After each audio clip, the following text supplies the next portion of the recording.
finding light in the darkness. Understanding. My God, why have you forsaken me? There are moments in life when the weight of suffering presses so heavily upon our hearts that we cannot help but cry out in anguish.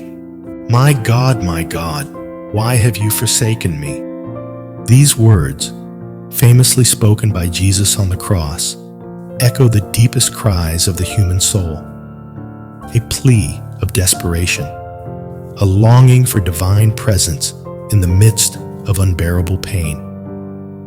At times, we may feel as though we are standing alone in the storm, abandoned by the very one in whom we have placed our trust.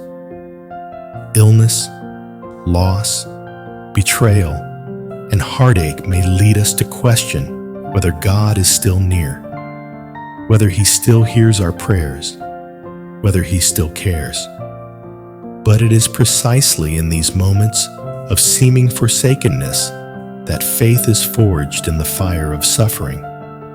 Jesus Himself, in His most agonizing hour, uttered these words not as a declaration of defeat, but as a fulfillment of prophecy, as a bridge between human suffering and divine redemption.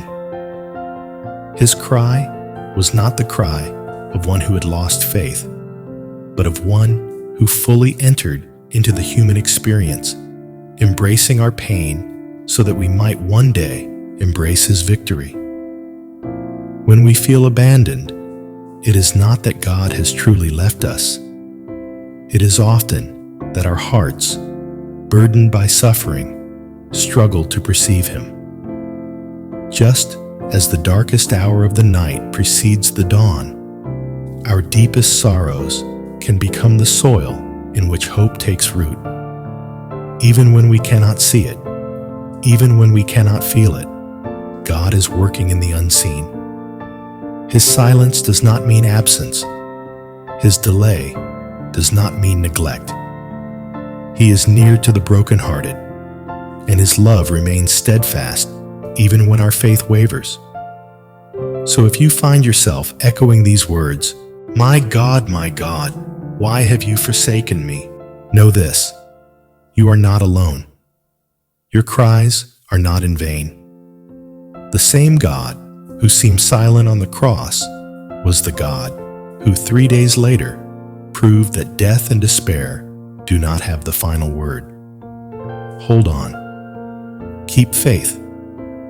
Even in the valley of shadows, a resurrection is coming.